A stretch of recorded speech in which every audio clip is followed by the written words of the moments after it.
Hello, my name is Will Henley and we're here at the Commonwealth Secretariat in conversation with the Honourable Dr. Rupert Griffith, Minister for Science and Technology for Trinidad and Tobago. We're here to talk about how information and communications technologies, or ICTs, for instance computer, internet or mobile networks, can help developing countries. Minister, Trinidad and Tobago is a long-standing supporter of ICTs for development in the Caribbean. Why exactly are you so interested in this policy area? We are a developing nation, and in order to keep up with the rest of the world in terms of investment, business investment, in terms of bridging the digital divide, in terms of access to information, Trinidad and Tobago has given, through its policies, ICT as a high priority for its development. How will ICTs benefit Trinidad and Tobago? ICT is the backbone of economic development, and therefore the developing countries need to have that access to information.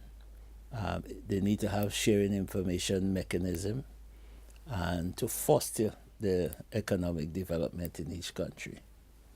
And can you name one or two areas where you believe Trinidad and Tobago is leading in this policy area? We are trying to build out our telecoms footprint to achieve 98% by the year 2018, and therefore the build out of broadband technology is very high. We have some very interesting initiatives like the health management information system. We are hoping that that system, once in place, any citizen, wherever he is or she is in the world, will be able to access their medical records at any point. And also the ECAL initiative, that is, all the schools would be fully wired up at high speeds that will keep it interesting. And high speeds, we talk about 100 megabits or so. And so that students in schools, any part, can access instructions, information from a main source, whether it's the Ministry of Education or some other point within the country. We are looking at, in the very rural areas, build ICT access centers, because, as I said, our current penetration in Trinidad and Tobago is about 46%. And there are areas in the country where people do not have access to the internet or access to government services and a number of things. So we are very aggressively building out ICT access centers right now. And we have developed an ICT policy, which is referred to as Smart TT.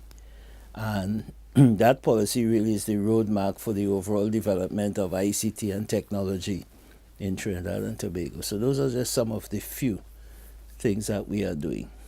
How important is international collaboration in this area, for instance through the Commonwealth?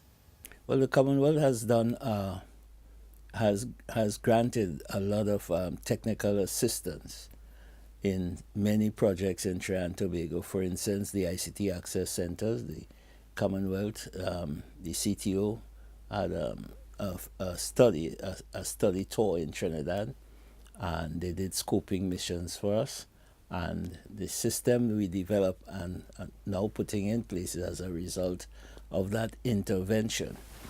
You have the ITU assisting us with cybercrime, that is both the laws and setting up the cybercrime secretariat and the management system for cybercrime.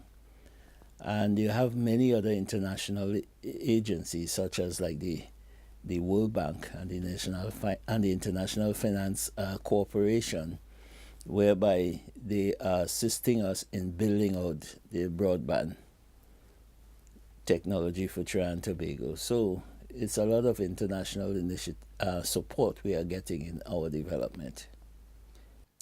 The Commonwealth Plan for Broadband Inclusion, which was endorsed at the Commonwealth Heads of Government meeting in November, aims to increase access to broadband internet, for instance by ensuring that no country is without a national broadband policy. Can you explain exactly why broadband is so important? Well, it's very important because broadband speaks to the overall ICT development. It speaks to the access to information. So therefore, it is very important in the overall development, national development. It speaks to e-governance. People can access government services for a number of reasons. So it's very important to, particularly the developing, it's important to all countries, but more so the developing countries. Minister, thank you very much. You're welcome.